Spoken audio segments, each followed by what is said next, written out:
بسم اللہ الرحمن الرحیم۔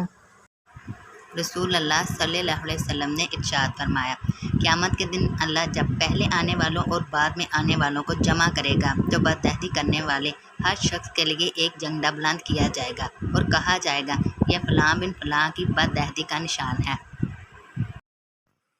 رسول اللہ صلی اللہ علیہ وسلم نے ارشاد فرمایا،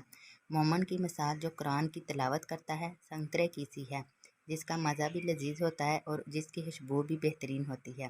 اور جو مومن قرآن کی تلاوت نہیں کرتا اس کی مثال کھجور کی سی ہے، اس کا مزہ تو عمدہ ہوتا ہے لیکن اس میں خوشبو نہیں ہوتی۔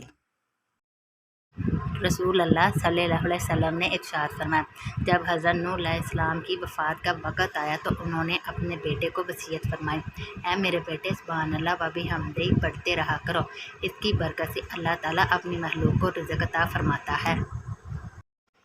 رسول اللہ صلی اللہ علیہ وسلم نے ارشاد فرمایا،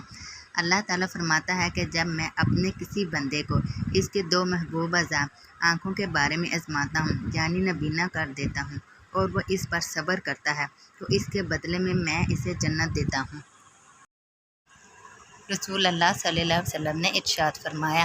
سابقہ امتوں کی بیماریاں غیر محسوس طریقے سے تمہاری طرف منتقل ہو گئی ہیں، حسد اور بغض ہے اور وہ مونڈ دینے والی ہیں۔ میں یہ نہیں کہہ رہا کہ وہ بیماری بال مونڈ دیتی ہے بلکہ وہ دین کو ختم کر دیتی ہے۔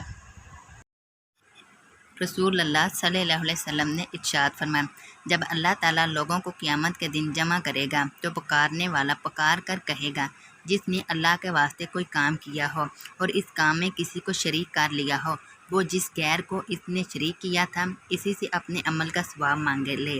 کیونکہ اللہ شریک سے کلی طور پر بیزار بے نیاز ہے۔